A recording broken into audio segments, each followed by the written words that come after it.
President Biden says Americans will see the effects of the infrastructure bill in 2 to 3 months. That's after the House passed it on Friday, after months of negotiations. So what's in the bill? But in other areas, Biden is facing pushback. A federal appeals court blocked Biden's vaccine mandate for private employers. The court said the complaint shows there may be constitutional issues with the requirement. And hackers have breached organizations in defense and other sensitive sectors. That's according to a security firm. Tune in to Deep Dive as we explore these topics and more. Hello and welcome. This is Deep Dive and I'm Tiffany Meier. After months of negotiations, the $1 trillion infrastructure bill is headed to President Biden's desk. That's after the House passed it on Friday. Over the weekend, Biden saying he expects Americans will begin to see the effects of the bipartisan infrastructure bill in the next 2 to 3 months. But he cautioned the larger impact from the massive $1.2 trillion package will be felt over a longer period of time. They'll see the effects of the bill, this bill, probably starting within the next 2 to 3 months as we get things, shovels and grounds and the ground, and people being told they're going to be working, doing the following things, and things are going to move. It is a bill that's paid out over a number of years. House progressives on Friday night finally agreed to an 11th hour vote on the bill. It comes after months of negotiations. The final vote was 228 to 206. 13 Republicans voted in support of the bill. 6 Democrats voted against it. So what's in the bill? The legislation includes funding for roads and bridges, power grids, rail, broadband, internet, water, climate policies, and others. Biden is set to travel to Maryland on Wednesday to visit the Port of Baltimore to explain how his deal will upgrade the nation's ports as they struggle with backlogs. Biden will also use his appearance in Baltimore to campaign for another huge piece of legislation, his $2 trillion Build Back Better plan. But that separate human infrastructure, social safety net, and climate bill is facing stiff opposition from Republicans and even from moderate Democrats. Democrats hope to pass the bigger social safety net bill before Thanksgiving. The House is out this week. While the infrastructure bill marks a win for the Biden administration, not all policies are being welcomed. The nationwide vaccine mandate is still seeing pushback. And now a federal appeals court has temporarily blocked the Biden administration's vaccine rules for employers with 100 or more employees. In a brief order, the Fifth Court of Appeals in New Orleans ruled there are constitutional issues with the vaccine mandate. The court wrote, because the petitions give cause to believe there are grave statutory and constitutional issues with the mandate is hereby stayed pending further action by this court. The ruling by the 3-judge panel did not indicate whether it would have a nationwide impact or only apply to the states under its jurisdiction. 27 states have sued the Biden administration over its vaccine mandate for businesses with 100 or more employees.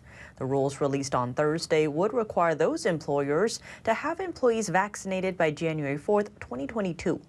Lawyers for the Biden administration have until 5 p.m. on Monday to respond to the court's stay of the vaccine mandate. This comes as Surgeon General Vivek Murthy told ABC's This Week over the weekend that the administration is ready to defend its Department of Labor vaccine mandate and why. But we still have 75,000 cases a day. And it's important we take every measure possible to make our workplaces safer. It's good for people's health. It's good for the economy, and that's why these requirements make so much sense. And the White House says they are confident that the vaccine mandate will be upheld. Chief of Staff Ron Klain told that to Meet the Press. It's common sense, Chuck. If OSHA can tell people to wear a hard hat on the job, to be careful on chemicals, it can put in place these simple measures to keep our workers safe. Solicitor of Labor Seema Nanda told the Epoch Times in an emailed statement that the administration is prepared to defend the mandate in court. She said, quote, the U.S. Department of Labor is confident in its legal authority to issue the emergency temporary standard on vaccination and testing. The Occupational Safety and Health Act explicitly gives OSHA the authority to act quickly in an emergency where the agency finds that workers are subjected to a grave danger and a new standard is necessary to protect them. This comes after Louisiana business owners sued the Biden administration over the mandate. Brandon Trusclair employs nearly 500 people across grocery stores in Louisiana and Mississippi. He said in a statement, over the past 20 months, my employees have showed up to work and served their communities in the face of COVID and hurricanes. Adding, now I'm being told by the government to insert myself into their private health decisions. That's wrong, and I won't stand for it. The Liberty Justice Center helped file the lawsuit in the U.S. Court of Appeals for the Fifth Circuit in New Orleans on Friday. President and co-founder of the Liberty Justice Center, Patrick Hughes, said in a separate statement, the Biden administration's vaccine mandate represents the greatest government overreach of our generation, and we are elated that the court recognizes the grave danger it poses, not only to our clients, but all Americans. As for the federal ruling, Trostler called it an incredible first victory for all Americans, adding that the appeals court quickly realized that the Biden employer vaccine mandate would cause great harm to businesses like mine. Biden, meanwhile, has said the mandate will help beat the pandemic.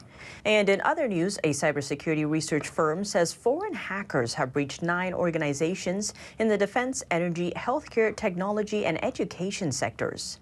At least one of the organizations is in the U.S. Palo Alto Networks says the hackers stole passwords to gain long-term access to these organizations' networks. It's unclear who is responsible for the breach, but some of the attackers' tactics overlap with those used by a suspected Chinese hacking group known as Emissary Panda. Palo Alto Networks did not name any of the targeted organization, noting it was sharing the information in an effort to raise awareness about the threat and patch against the vulnerabilities it exploited. Palo Alto Networks researchers say in the report, ultimately, the actor was interested in stealing credentials, maintaining access, and gathering sensitive files from victim networks for exfiltration. Officials from the National Security Agency and the U.S. Cybersecurity and Infrastructure Security Agency are tracking the threat. And U.S. Attorney General Merrick Garland speaks on boosting cyber defenses. The U.S. government will continue to aggressively pursue the entire ransomware ecosystem and increase our nation's resilience to cyber threats. And the Justice Department announced on Monday that hackers allegedly affiliated with the REvil ransomware group are now facing arrests and charges. On the other side of the pond, European law enforcement agencies announced arrests in Romania of 2 other hackers affiliated with REvil. Europol says 2 arrested hackers allegedly pocketed nearly $600,000 in ransom payments. REvil was responsible for an attack on JBS, the world's largest meat supplier, in the spring, as well as the July attack on Kaseya, which affected dozens of its clients. Kaseya estimated between 800 and 1,500 businesses ultimately were impacted, ranging from schools to grocery chains to hospitals. According to the cyber threat intelligence firm Recorded Future, REvil has claimed at least 300 victims since May of 2019.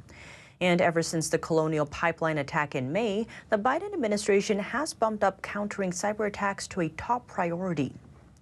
And now, before we end, it's the perfect day for a cappuccino.